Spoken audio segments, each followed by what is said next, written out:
Cool. Okay, so I'm here with PJ Byrne.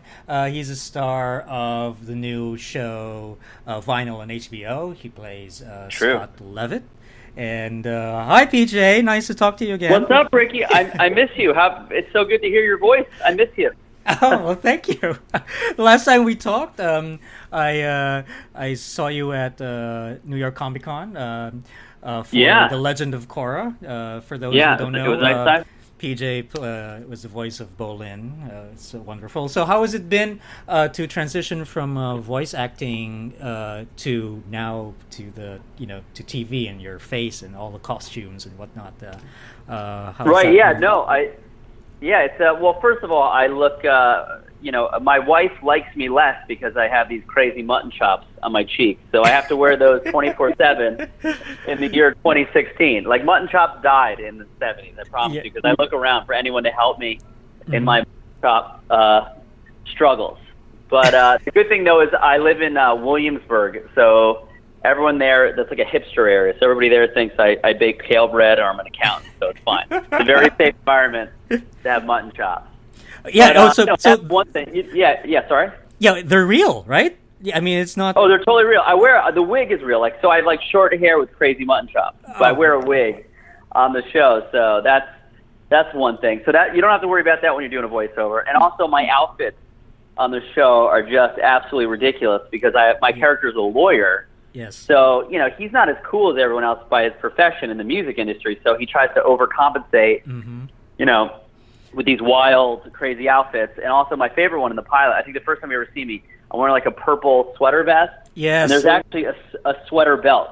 Yes. So, yes. Yeah, and then you can riff a little bit. So one of the takes that Bobby was like beating me up, as he always does. And I wish they put it in. I was like, don't break my sweater belt. I just loved that. It was like my favorite line. But it didn't make it. It didn't make it because it was too crazy a line. Oh. Yeah, too bad. But it was like my favorite line that I added. Like, I was going to ask you that because, like, the clothes they're really out of this world. I love that vest. I was just looking at it. Oh no, like, it's epic. You don't need to say anything. Yeah. Yeah. No, it's funny. I was in the at the premiere. I didn't say anything yet, and people saw my character and they started laughing. I was like, "Oh my god, I haven't said anything yet." And they're already laughing with this get up. So it was pretty good. Yeah. I love it. Yeah. I love it. And we have great costume people. And I mean, everyone on the show is from, obviously, Marty and Terry and Mick Jagger all the way down to like our PAs are just, everyone is just top notch, and our set dressers and our set decorators and our costume people, obviously. Everyone's just, I'm so lucky to be working with these people. So, they gave that all to you, like the costumes and everything like that, or did you have any sort of input? Did you do any research? Well, like, you opened the closet, your grandfather's closet or something like here. I think this is good. That's a great question. That's a great question.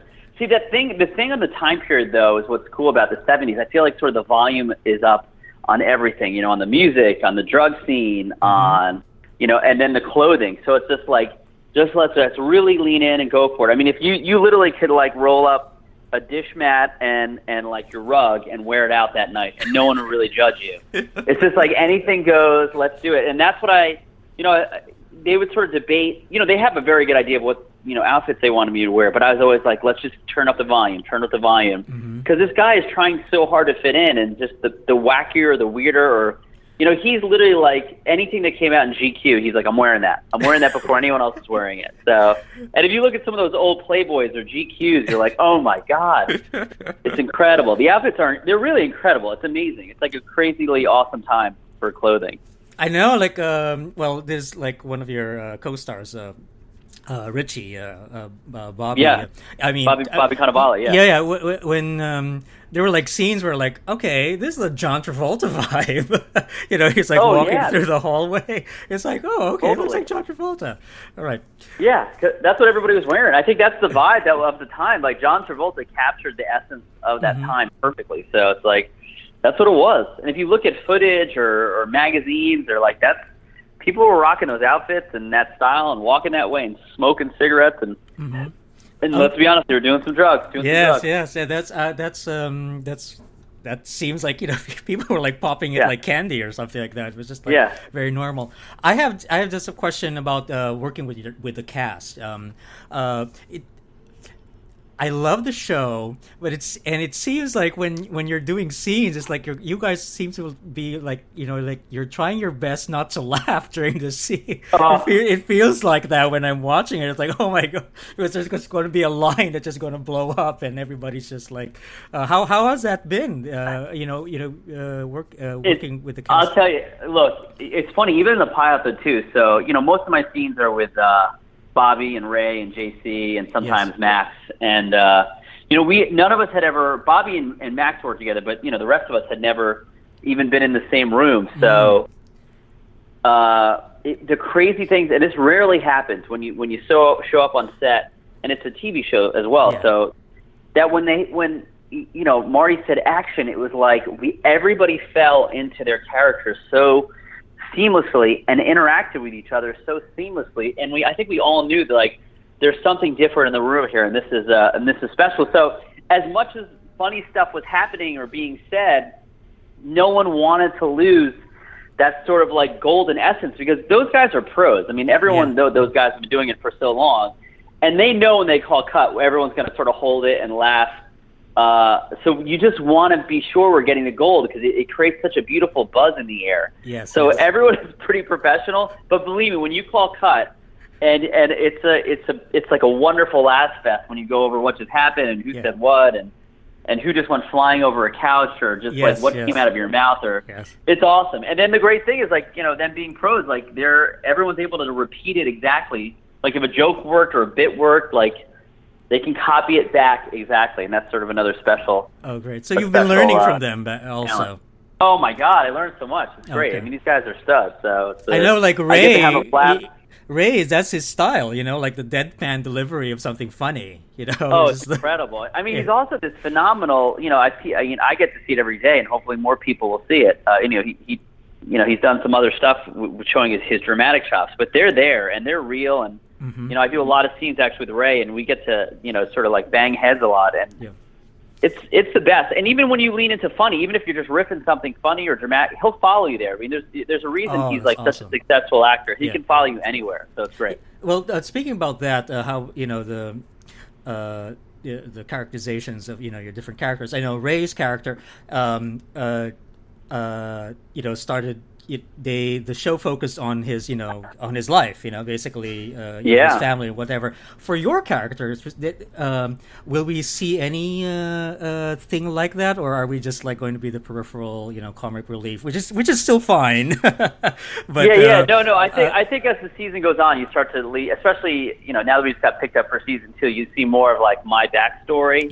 My thing is to make sure that we got to keep the company on its on the tracks here. We got to keep sort of Bobby in line, and we got to make sure we find the next big talent or something. Because I do, since being a partner in this company, it's I can't leave this company. Now, because if I leave now, it's I don't get anything of value, because the company is in such dire despair. So I have to stick with it, and I have to make sure that we just don't blow it up. Okay. So and obviously dealing with Richie and and then my other partners, it's a big enough task in and of itself to handle those guys. Okay, awesome. Well, PJ, congratulations. You picked up for season 2. Ricky, I love you. Yeah, here we go. Thank you. I love you too. I was so excited. Actually, when I was watching the pilot and Richie was talking to the lawyer, I didn't realize that was your character yet. That's me. That's me, exactly. That was actually one of my favorite things too. I had to do that live every time. I had to pretend to be my answering machine every single time. And I love. There was something about, I don't know, that was one of my favorite parts too, because I was this is the first time an answering machine is really being used. Yeah. So no one quite knows how to use the technology yet. So I was so slow and ridiculous. Scott E. Levitt, just saying my whole name. It's so funny. So. Yeah, and then I'm glad you picked up on that. Yeah, and then when we finally see you on the, and then oh my gosh, he was that lawyer. Oh, it was hysterical, perfect. And then actually, when you came into the in the pilot, I mean, for me, when I was watching, it's okay, this is kind of interesting. There's music, there's drama, blah blah blah. And then when you came in, and then all of a sudden it was laugh out hysterical. Then I got the show. Oh my gosh, this is a comedy. It's awesome. You know, it's it's sort of that. Yeah, totally. Good eye, dude. I'm glad you got that. That's awesome. Yeah, it's a mixture of everything. It's like, look, life is everything. Life is dramatic. Life is funny. Life is sad. Life is a party. You know, it's like, so that the show is everything. So it's like, that's why it's so fun doing it. There's no rules. There's just be honest and real and lean into whatever moment's in front of you. Yeah. Great. Will you have any scenes with? I'm sorry. Now that I mean, we're wrapping up. All of a sudden, I'm remembering stuff. Like, will you have scenes with Olivia? I mean, she's gorgeous. Yeah, there's some scenes. She's really ugly. She's an ugly girl, not funny, and just a terrible personality. So she's the best, man. Like she's awesome. It's like everyone in this show is incredible. And yes, true. Look, true, she's true, brilliant. She's true. smart. She's a wonderful actress. You know, she's directing her own stuff now too, and she's producing documentaries. I mean, she's a great girl. I'm so lucky to be working with her. I know, like every time I see like scenes with her, oh my god, this woman. Okay, I love her. Anyway, I know she's awesome. She's a big deal. She's a big deal. All right, I love you, buddy. Listen, keep killing it. I'm proud of you, man. Keep killing it, bud. Okay, thank you. Okay. All right. Whenever you need me. Okay. Bye bye. All right.